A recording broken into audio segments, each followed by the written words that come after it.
Jim Morrison lived hard and died young, leaving a legacy of rock music in his wake that few have bested. This is your Uncle Joe Benson. Be here later today to hear the story of Jim Morrison and the Doors. Robby Krieger and John Densmore share the stories behind the music and the side of their singer that few know. It's the Doors. Off the Record, a presentation of Westwood One.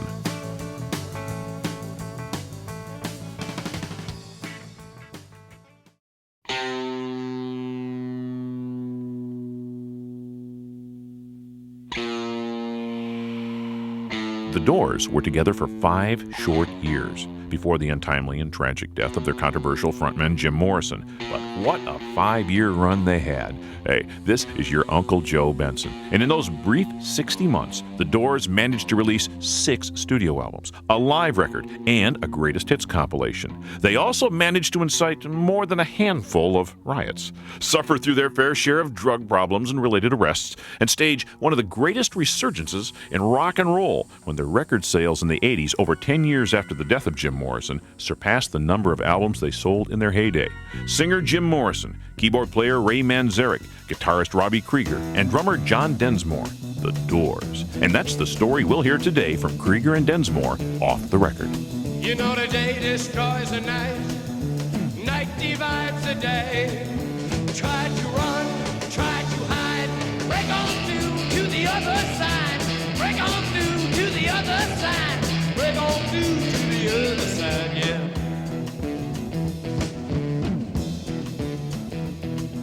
We chased our pleasures here, dug our treasures there, but can you still recall the time we cried? Break on through to the other side, break on through to the other side.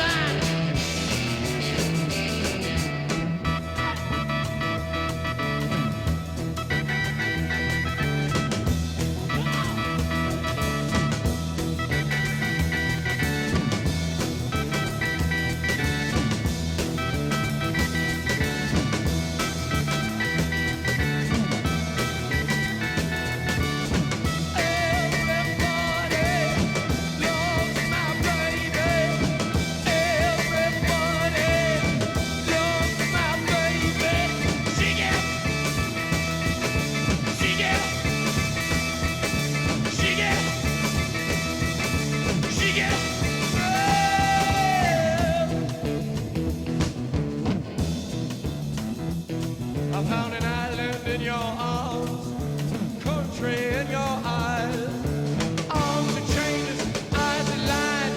Break on through to the other side, break on through to the other side, break on through, oh yeah!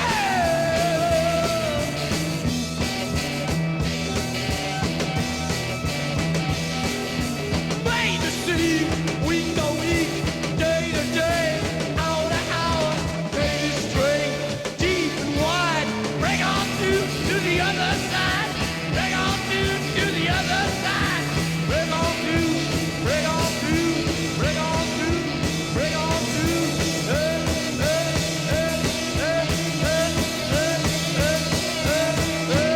Jim and Ray, I guess, knew each other more or less at UCLA Film School. Now, I was at UCLA, but I wasn't at the film school, so I didn't really know them at the time. And John met Ray through this meditation class, which was what is now TM. And I also was in that class. And so Ray told John he was forming a group and they needed a drummer, and so he was in the group. And then I was in this other group at the time. What happened was, I think Ray's brother was playing guitar for the Doors at that time. This is before anything happened, of course. And then he didn't think it was happening, right? So he says, forget this stuff, you know, and which was his biggest mistake, probably. One of them said, I don't like the songs. I don't like any of it. I don't like Jim. I don't like it. And quit. So I was real surprised, and I said, listen, I've been friends with Robby, and let me bring him down, you know, and we did. And he played Bottleneck, and that slayed everybody. Ray wanted Bottleneck on every song. The Doors began gigging around Los Angeles and soon landed a residency at a small club called the London Fog. By 1966, they were the house band at the Whiskey A Go-Go on the infamous Sunset Strip, and it was during their 6-month stint at the Whiskey that the Doors landed a record deal with Elektra Records. This is the end, beautiful friend.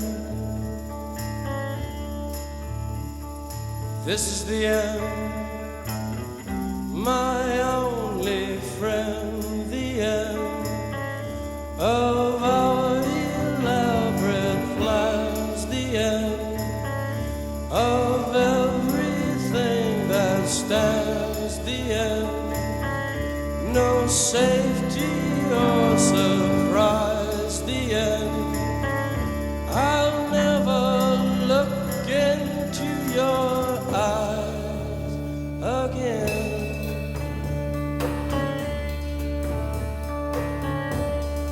Can you picture what will be so limitless and free, desperately in need of some stranger's hand in a desperate land?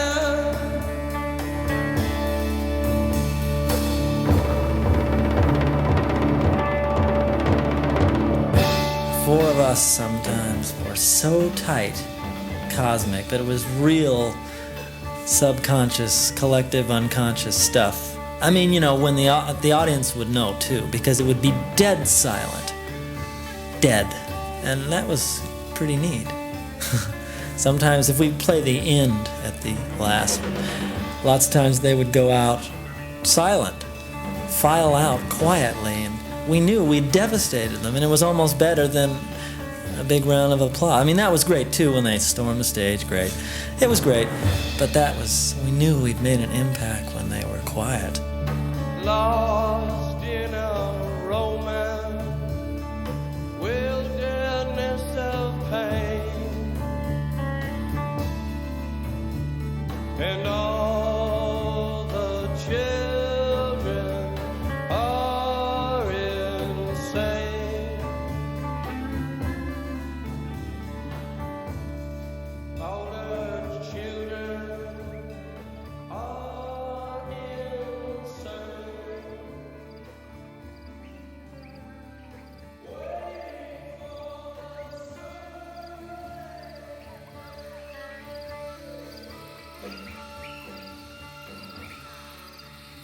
Jim Morrison's problems with drugs and alcohol actually started long before he became the frontman for the Doors. In fact, all 4 band members experimented with acid in the mid-'60s, and in 1967, when John Densmore and Robby Krieger had pretty much given up the drugs, Jim Morrison added some serious alcohol to the mix. The 4 of us sometimes were so tight.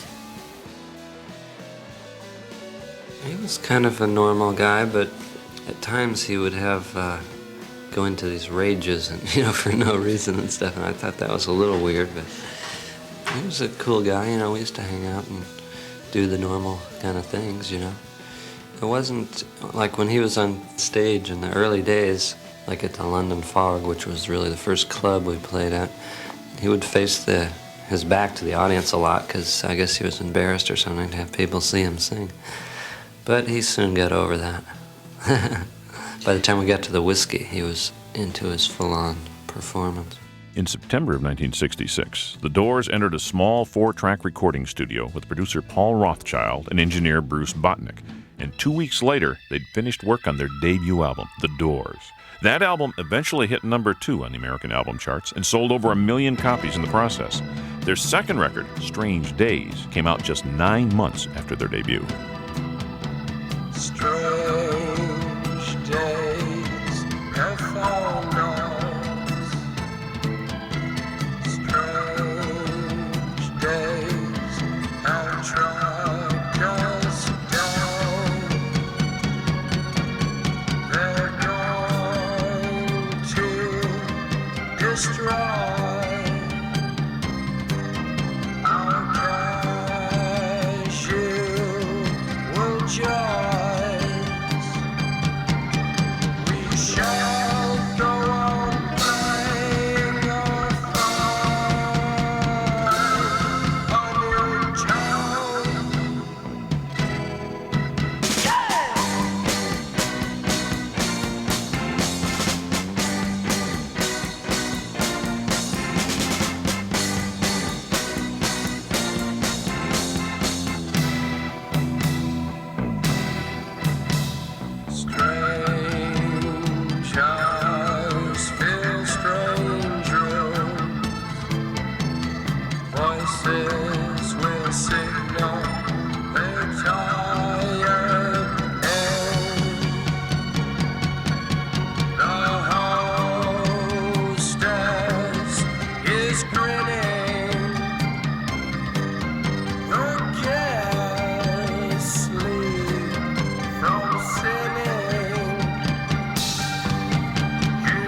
All of the songs on the Doors' Strange Days album were original tunes that the band had been playing since their formation 2 years earlier. They recorded the album in one of the world's first 8-track recording studios at Sunset Sound in Los Angeles. 8 tracks enabled them to do more overdubbing and use more creative special effects. Strange Days also marked the first of many appearances from outside bassist Douglas Luban. Paul Rothchild once again produced the record, and thanks to the popularity of the Robby Krieger penned Light My Fire, coupled with months of incessant touring, the Doors became one of the biggest rock bands in America. I'm Joe Benson, and this is Westwood One's presentation of the Doors Off the Record. Coming up next, Robby Krieger and John Densmore explain what really happened at that fateful Doors show in New Haven, Connecticut. Keep it here. Rumors about Lifehouse have been circulating for years among rock music fans, but the vision has gone unrealized until now. Lifehouse is Pete Townshend's prophetic story of a futuristic society living in virtual reality. After 30 years, Pete Townshend's lost classic, Lifehouse Elements, is finally here. Lifehouse Elements available now at all Borders books, music, and cafes nationwide. First, the bad news. Mortgage rates are at their highest since 1996. But the good news is you have LendingTree.com on your side, where a network of banks and lenders compete for your business. And with one form, you get up to 4 great offers back within hours. Mortgage rates are rising, but you can still find a great deal if you know where to look. LendingTree.com. When banks compete, you win. Equal housing opportunity. For additional information and state license disclosures, please visit our website located at www.lendingtree.com. Congratulations. You've successfully planned another vacation. You've called the airline, the hotels, the rental car places, and you've just hung up the phone. So, brace yourself, here it comes. The nagging doubt. The one that says, did I get a good deal on this vacation? It's like your constant travel companion. It shows up on the airplane. Did I get a better fare than him? It rears its ugly head at the rental car counter. What is this, a Yugo? And it usually stabs you in the back at the hotel. Don't worry, sir, that ice machine is really quiet. But you've learned to live with it. And the nagging doubt usually does go away in about a year. By then, it's time to book another trip. There's a better way to book travel. Travelocity.com. You'll have over 700 airlines, over 45,000 hotels, and over 50 rental car companies, all at your fingertips. You're in control. Even look at a picture of your hotel room or choose your airline seat. Enjoy your vacation and save your nagging doubt for your future son-in-law. Travelocity.com or AOL keyword travel. Go virtually anywhere. The most frequently asked questions in my house are, Hey Mom, what's for breakfast? For lunch? Dinner. and then there's my all-time favorite. Chicken again? So I was very glad to discover Kraft Food and Family. It's a new publication from Kraft Foods with quick, easy recipes, money-saving coupons, and ideas for mealtime and family time, all in one place. So, ask me a question now. Why do you sound like a commercial? Kraft Food and Family. Look for the next issue in this Sunday's paper. Why didn't you answer me? From Kraft Foods. By the time the Doors got around to recording their third album in 1968, Jim Morrison had given up drugs for alcohol, which ultimately made the 5-month recording session one of the most difficult for the band. Hey, this is your Uncle Joe Benson, back with the Doors Off the Record. Now, Paul Rothchild was brought back to produce what would be 1968's Waiting for the Sun album. Due to problems during the recording sessions, neither the title track, Waiting for the Sun, or the Celebration of the Lizard made the album, although the lyrics for the Celebration of the Lizard were printed on the album's sleeve. Despite the problems, Waiting for the Sun became the Doors' first #1 album, and it netted them their first #1 single, and a track that had actually appeared on the Doors demo 2 years earlier, Hello, I Love You. Hello, I love you, won't you tell me your name? Hello, I love you, let me jump in your game. Hello, I love you, won't you tell me your name? Hello, I love you, let me jump in your game. She's walking down the street, blind to every eye she meets. Do you think you'll be the guy to make the queen of the angels sigh? Hello, I love you, won't you tell me your name? Hello, I love you, let me jump in your game. Hello, I love you, won't you tell me your name? Hello, I love you, let me jump in your game. She holds her head so high, like a statue in the sky. Her arms are wicked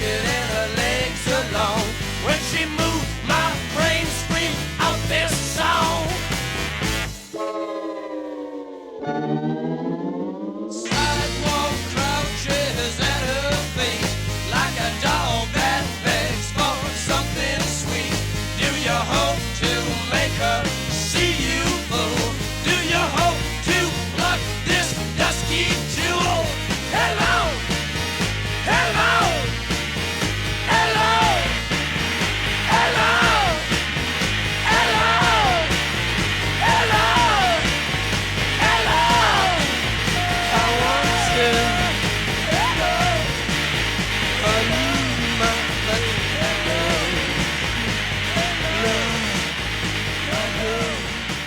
As we got bigger, I personally felt a responsibility for the 10,000 people upstairs stomping their feet, doors, doors, doors. And we're down here in the dressing room, and Jim is under the table. He is so wrecked. So that's when I went through my mad period, and I was mad. And I guess now I can be more objective. And I was mad because, A, here's my friend starting to self-destruct. B, all those people up there paid $5, $6 it was then, now it's 10. And I didn't want to disappoint them. So I was sort of pissed off a lot.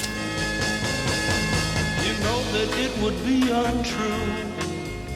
You know that I would be a liar if I was to say to you, girl, we couldn't get much higher. Come on, baby, light my fire. Come on, baby, light my fire. Try to set the night on fire. The time to hesitate is through. No time to wallow in the mire. Try now, we can only lose, and our love become a funeral pyre. Come on, baby, light my fire. Come on, baby, light my fire. Try to set the night on fire. Once you take acid, then you realize that in reality there are no rules, there are no limits, right? You know, in the 60s, we were trying to get everybody to realize that, and maybe we could all live like that with no rules and no limits, you know? And that was like the whole Aquarian age trip. You know, why not? But, of course, it never worked. No rules and no limits proved to be the Doors' downfall in concert. As Robby Krieger admits, even the Doors themselves never knew what to expect from their unpredictable frontman during the course of any live show. It was pretty wild on stage. I mean, not only did the audience not know what was going to happen that night, but we didn't know, you know? So that's what made it really great. A lot of times we didn't know if Jim A. would show up, and if he did show up, what state he would be in, you know, and what would happen because of that state. All kinds of different things happen. One thing that happened in December of 1967 as a result of Jim Morrison's intoxicated state was trouble with the police in New Haven, Connecticut. Morrison was arrested after the Doors' performance and charged with breach of the peace and resisting arrest. What happened was we drove up there, and Jim and I went out for a drink, which was our first mistake. And so he was fairly high, you know, not outrageous though. And then we went back to the place, we went to the dressing room, and then Jim met some girl or something and went off to some other little room to do a private interview or something like that. And what happened was some cop came in there and found them. You know, he thought they were just some hippies that were in there. And so he says, all right, get out of here, and the usual police method. And Jim started giving him some back talk, you know, like he was known to do. And so the guy maced him, which makes you just, your eyes just start tearing and you start crying, you know.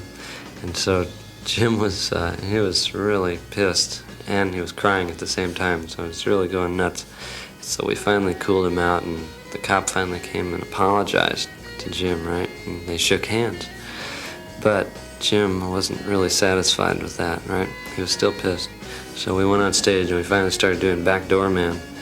And in the middle of Backdoor Man, he started doing this rap about, you know, what happened backstage and how the cops are in this town and stuff.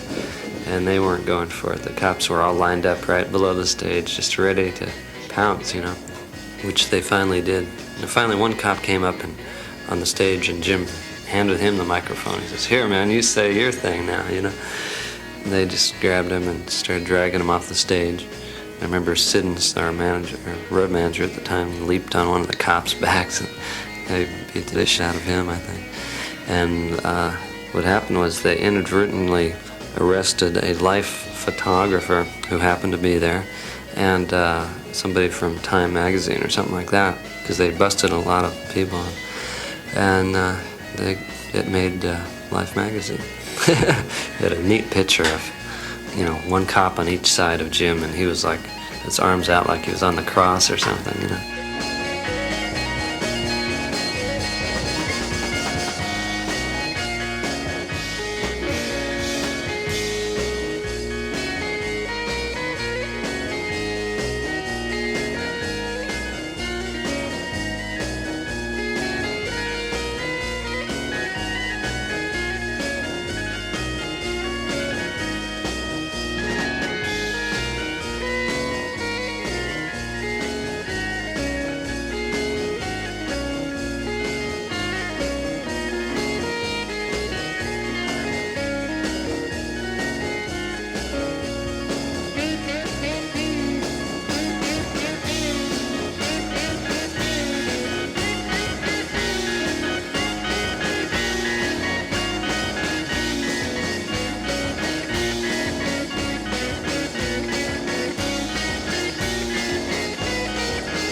The time to hesitate is through.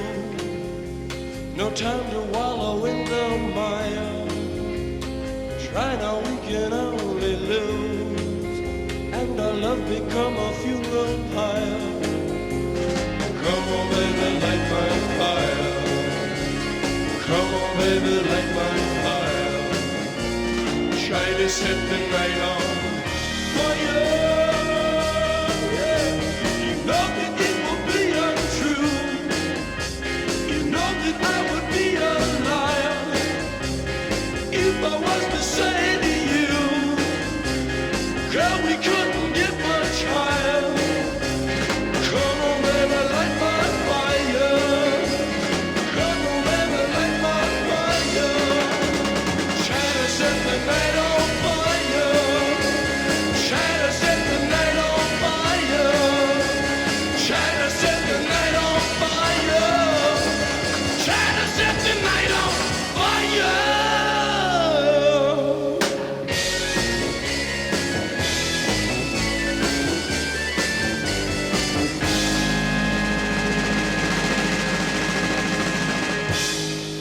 Well, I remember I wanted to write about something universal because, I figured, well, if a song's going to be good or last for a long time, it'd have to be something. So I figured, okay, earth, air, fire, and water, right? So I figured fire was pretty neat because I'd always liked that song by the Stones, Play with Fire. So I decided to write a song about fire. And it just happened that way. And when I thought of it, I wasn't saying light a joint, light my fire, that kind of stuff. It was just words that fell together. Robby Krieger was mainly responsible for the Doors' breakthrough single, Light My Fire, but it was Jim Morrison's overt sexuality and drug-infused lifestyle that helped bolster the band's popularity. This is your Uncle Joe Benson, and when the Doors Off the Record returns, that lifestyle lands Jim Morrison and the Doors in even more trouble in Miami. Coming in June to E! Entertainment Television, it's The Hot Spot, E's hot new block of late-night programming that's sure to get your heart racing and your blood pumping. First, it's an hour of Howard Stern from 11 to midnight, followed by Wild On, the show that transports you to the most exotic locations and wildest parties. Then catch up with the day's talk show insanity on Talk Soup at 1 a.m. Search no more for Jiggle on the Beach. Search Party splashes in at 1:30. If you snooze, you lose. Find The Hot Spot late night on E! coming in June. You're at a stop sign in the sports car of your dreams when you spot a buxom brunette in a short summer dress that was obviously made for men as much as it was for women. You put your favorite tape into the throbbing display of your Jensen car stereo. She looks at you shamelessly, nay, wantonly. You punch the play button, and your music, your anthem, is pulsating out of your powerful Jensen speakers. Let's ride into... And then you decide never to let your sister drive your car again, Jensen. Feel the raw, naked power of the road. You have reached the menu planning crisis line. For new recipes, press 1. To hear about money-saving coupons, press 2. For fun mealtime ideas, press 3. For all of the above, get off the phone and pick up Kraft Food and Family, a new publication from Kraft Foods with easy recipes, coupons, and ideas for mealtime and family time, all in one place. Hello? Hello? Another mealtime crisis averted by Kraft Food and Family. Look for it in this Sunday's paper from Kraft Foods. LendingTree.com is turning the tables on the loan process. Now, rather than going from bank to bank in search of the best deal, you can have over 100 banks and lenders actually competing for your business. You fill out one simple form, then within hours, you'll receive up to 4 great offers. It's easy, it's free, and let's face it, it's better. LendingTree.com. When banks compete, you win. Equal housing opportunity. For additional information and state license disclosures, please visit our website located at www.lendingtree.com. In a hurry? Check out the Army's new 2-year enlistment option. That's right, just 2 years, and you still get the training, confidence, and self-discipline that'll help you in everything you do. Plus an enlistment bonus of up to $6,000 and as much as $26,500 for college. Visit us at GoArmy.com or call 1-800-USA-ARMY and find out about the new 2-year enlistment option. Be all you can be. Paid for by the U.S. Army.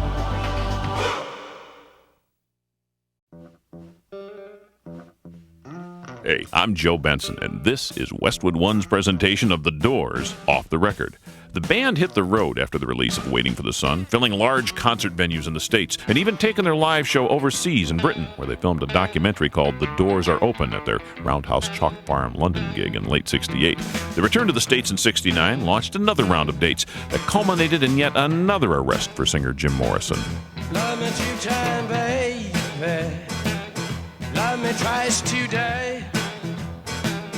Love me 2 times, girl. I'm gone away. Love me 2 times, girl. 1 for tomorrow, 1 just for today. Love me 2 times. I'm gone away.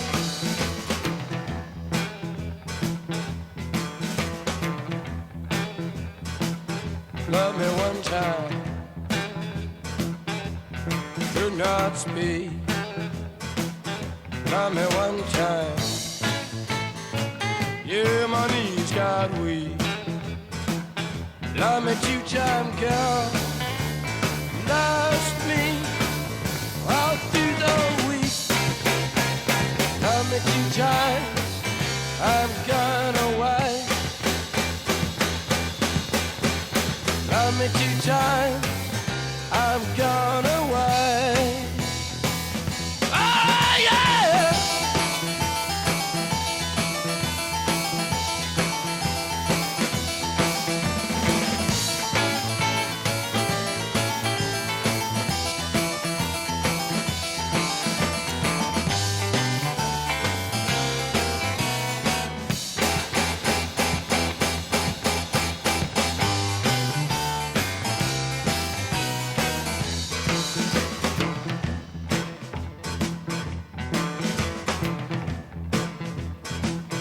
Love me 1 time. Could not speak. Love me 1 time, baby. Yeah, my knees got weak. Love me 2 times, girl. Lost me all through the week. Love me 2 times. I'm gone away. Love me 2 times, babe. Love me twice today. Love me 2 times, babe. 'Cause I'm gone away. Love me 2 times, girl. 1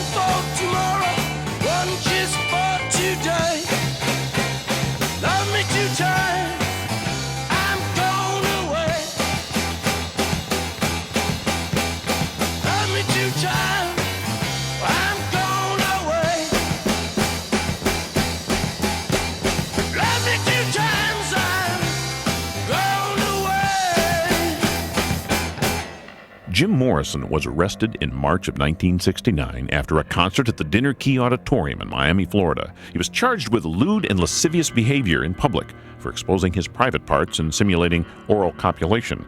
Though Densmore and Manzarek and Krieger later testified they hadn't witnessed any of the charges, Morrison was still found guilty and sentenced to 8 months of hard labor, 28 months of probation, and a $500 fine, though he would remain free while his sentence was appealed. We're in the dressing room waiting for Jim. He's like hours late.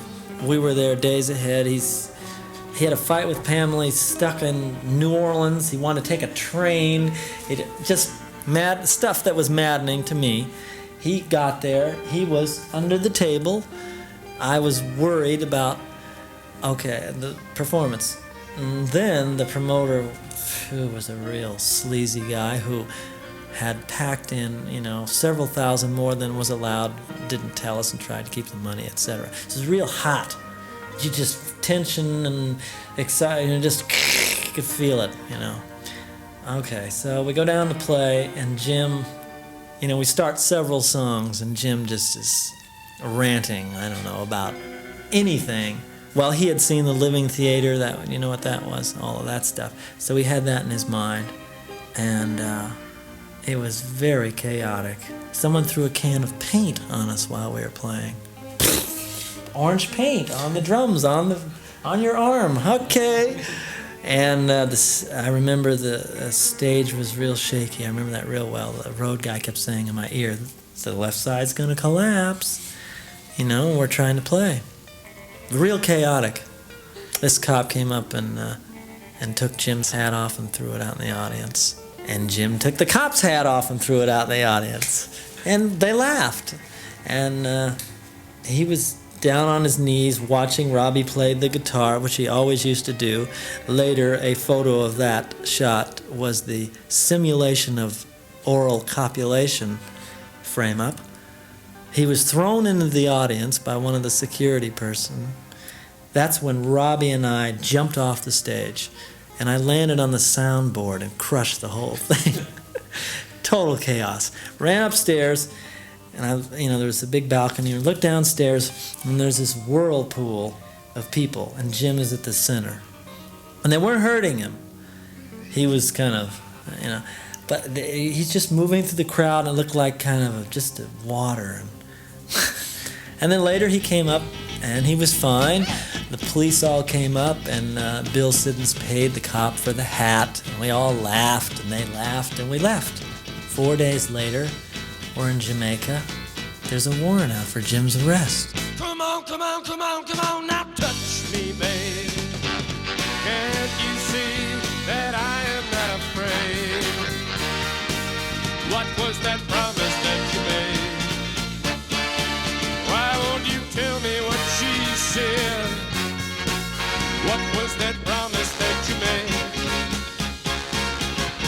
Now I'm gonna love you till the heavens stop the rain. I'm gonna love you till the stars fall from the sky for you and I.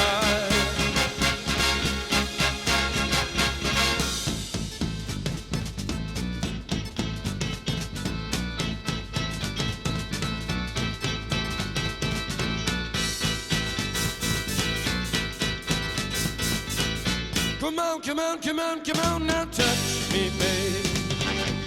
Can't you see that I am not afraid? What was that promise that you made? Why won't you tell me what she said? What was that promise that you made? I'm gonna love you till the heavens stop the rain. I'm gonna love you till the stars fall from the sky for you and I. I'm gonna love you till the heavens stop the rain. I'm gonna love you till the stars the sky. Oh, you and I. It wasn't that much different than your normal gig, Doors gig, really. I mean, first of all, the conditions there were really bad. Like they'd stuffed too many people into one big place, and it was real hot, you know how Miami is. No air conditioning, and it was just like total chaos in the first place. And they had this rickety old stage, you know. And to top that off, Jim had missed a couple of planes and was drunk, and he just barely made it in time, you know. So we played, and it was pretty bad because he was so wasted that he couldn't, you know, he just would not sing the right songs at the right time. He'd stop a song in the middle of the song and, oh, let's not play that, you know. It was really bad. I mean, it was an embarrassing gig, you know. But we had done gigs like that before, and the reason for that is because when you have somebody like Morrison who's real unpredictable, he might do an incredible show 3/4 of the time, and another quarter of the time it'll be the worst, you know. But that's the chance that the audience had to take when dealing with the Doors, because you're dealing with reality when you're dealing with the Doors. You know, it's not like you go and see John Davidson and you know it's going to be the exact same show every time, and the people who go will know exactly what's going to happen. So that was one of our poorer shows. Because of the problems at the Miami show, the Doors were unable to book more live gigs, so they returned to the studio instead. Guitarist Robby Krieger ended up with most of the writing credits on the Soft Parade album due to Jim Morrison's growing relationship with alcohol. The album was released in '69 as Jim was standing trial for the Miami charges, and once again, unable to tour, the Doors returned to the studio and emerged 7 months later with the Morrison Hotel album. They released a live album after that to buy themselves some more studio time, but just as recording was due to start on what would be their last album with Jim Morrison, L.A. Woman, producer Paul Rothchild refused to work with them anymore, citing Jim Morrison's growing problems with alcohol as the main reason. We were touring a lot, and the whole Morrison thing was happening, and all that stuff, which was really eating into our creating time, you know. Jim was getting more and more into the juice trip, which didn't do much for his creative powers. And he was also into making films and a million other things, you know. So, yeah, that was a low creative point for us, I think. And then on L.A. Woman, finally we got around to doing that. Our producer, Paul Rothchild, he didn't like the stuff on L.A. Woman, so he says, you guys do it yourself, you know. So that gave us sort of a new lease on life, you know. Hey, this is fun, you know. We can do it ourselves, you know. I think, you know, if he hadn't have died at the time, we would have probably done more albums like L.A. Woman.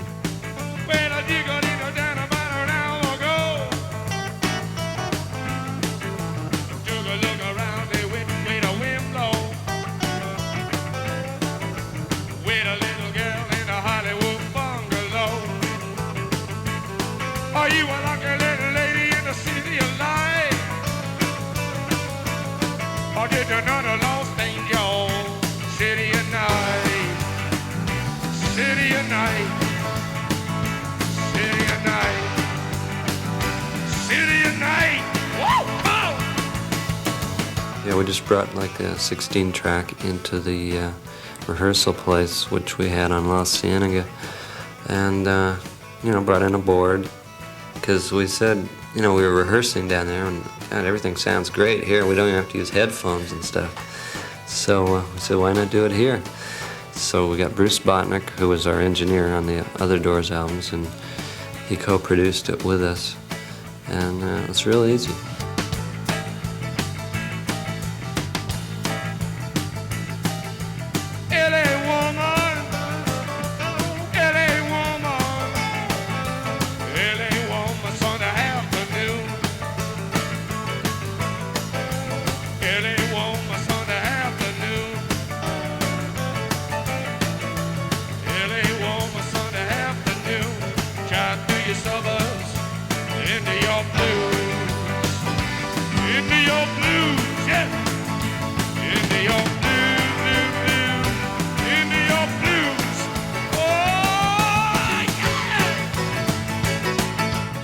Strange thing was 16-track tape recording had been invented, and we used it on Morrison Hotel, which was the 5th album, we went back to 8-track on LA Woman, which everyone would say and did were cracked.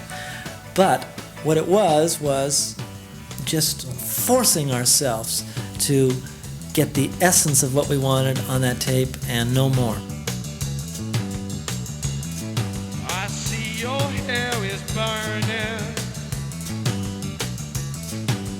Hills are filled with fire. If they say I never loved you, you know they are a liar. Driving down your freeway, midnight alleys roam. Cops in cars, the topless bars, never saw a woman so alone, so alone, so alone, so alone. Motel money, glitter madness, but Jane moved from glad to sadness. The LA Woman album was an immediate success upon its release in 1971. Sold millions of copies. Critics hailed it as one of the Doors' finest, most mature albums to date. Little did they know that it would end up being the last with singer Jim Morrison. Hey, this is your Uncle Joe Benson. And when the Doors Off the Record returns, Robby Krieger and John Densmore relive the last Doors performances and Jim Morrison's final days. The most frequently asked questions in my house are, Hey, Mom, what's for breakfast? For lunch? Dinner. and then there's my all-time favorite. Chicken again? So I was very glad to discover Kraft Food and Family. It's a new publication from Kraft Foods with quick, easy recipes, money-saving coupons, and ideas for mealtime and family time, all in one place. So, ask me a question now. Why do you sound like a commercial? Kraft Food and Family. Look for the next issue in this Sunday's paper. Why didn't you answer me? From Kraft Foods. It's barely dawn. You're staring over the trees from the open door of a Black Hawk helicopter. The squad waits for your command. Let's go, move. In seconds, you race down 50 feet of rope into the high grass. The squad regroups just as you planned. You lead them to the tree line and disappear. That's teamwork, Army style. Prove you're a leader here, and you can lead anywhere. Call 1-800-USA-ARMY. Be all you can be. Paid for by the U.S. Army.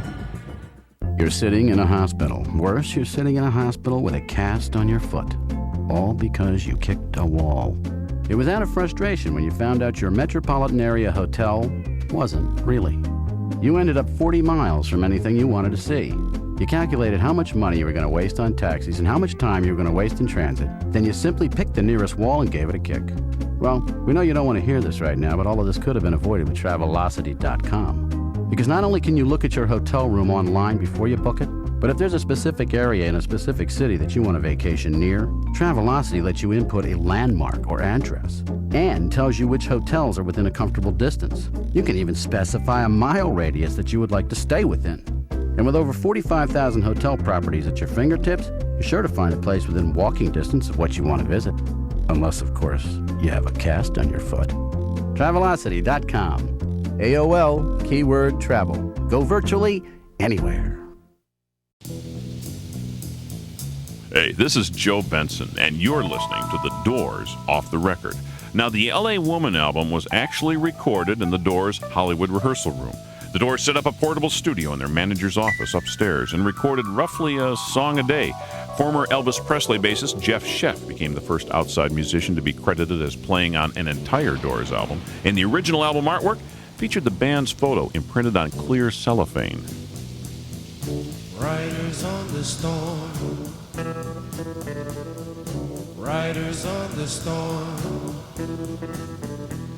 Into this house we're born. Into this world we're thrown. Like a dog without a bone and packed around alone. Riders on the storm. There's a killer on the road. His brain is squirming like a toad.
Take him by the hand,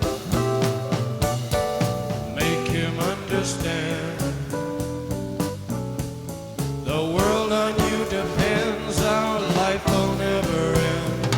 Gotta love your man, yeah. I remember rehearsing, and Robby had sort of this westerny echo, dun dun dun dun dun, and the words. It's just a mood. I don't really remember the record. A lot of echo and the rain and thunder. We had several tape recorders of thunder. We had one constant rain thunder, and then we had one tape recorder where we could drop thunderclaps where we wanted them after words or solos. Then I had this idea that Jim whisper the whole vocal behind his vocal, which was already down, which we did, and we just mixed it in. He's going, "Riders on the storm." It's very subtle, but it's probably subliminal, but it gives a mood. So there's a whisper track under his main vocal. It's just all this mood, ominous stuff. The Doors did manage to perform Riders on the Storm a couple of times live before Jim Morrison went into exile in Paris just before the L.A. Woman album was released in 1971. But those last live performances were a few too many for drummer John Densmore. We played a couple gigs. They were not good. One of them was good. Where was it? Texas. We had a weekend, Texas and New Orleans. It had been long enough so we were forgiven. We could play in public a little more. And the first night we tried Riders on the Storm for the first time live. It went over well. It was exciting. They weren't screaming, but they shouldn't. They just really warmly received the song. But then the next night Jim was wrecked. And I begged Ray and Robby to stop playing live. And they went, okay. I wasn't proud. Jim Morrison died of a heart attack in Paris in July of 1971. He was buried in a Paris cemetery under a headstone that reads in Latin, "True to his own spirit." I'd always viewed Jim as being indestructible, you know, like he'd fall off of buildings and stuff. He wouldn't get hurt. Crash the car once a week, and nothing would happen to him, you know. I figured, what? He died of a heart attack? That's ridiculous. Impossible. But then again, I did remember that before he left for Paris, he had this horrible cough. I mean, really bad. And it seemed like he would just cough for the fun of it, you know, make himself cough even more. He was kind of into it, you know. And he told me he coughed up blood the day before or something. You know, when your lungs aren't working too good, and say you've had some drinks and maybe some downers or something like that, you know, it's pretty easy to just go out.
When you hear someone's died, sometimes, I mean, the first few seconds I was real sad. And then it takes a while to grasp it, sort of. I would think, I knew he was going to do it. I knew it. God damn him. And then I'd also think, I can't believe it. I thought he was going to live forever. Or, you know, a long time, because he was so strong.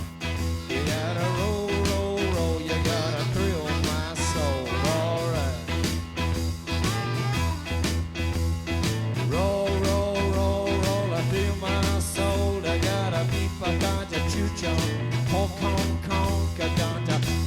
Shakuna nature, Bapalula nature, Bapalika, Eson Kong, yeah, right.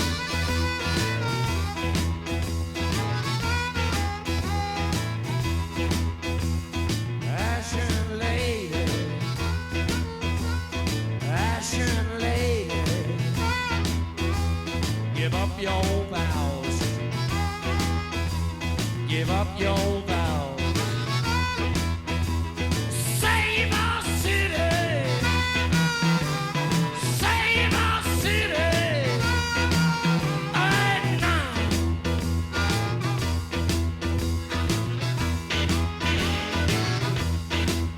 And I woke up this morning, I got myself a beer.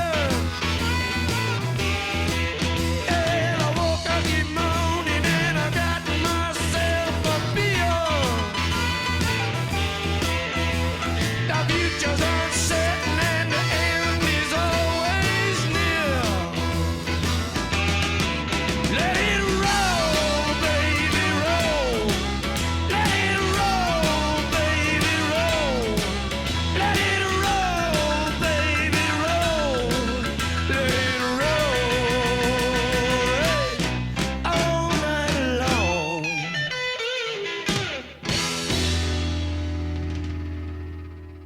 The Doors, Off the Record, is a presentation of Westwood One, and it was written and produced by Stacy Para. Production and engineering by Ron Harris. Assisted by Brett Abbott. Special thanks to Tommy Edwards.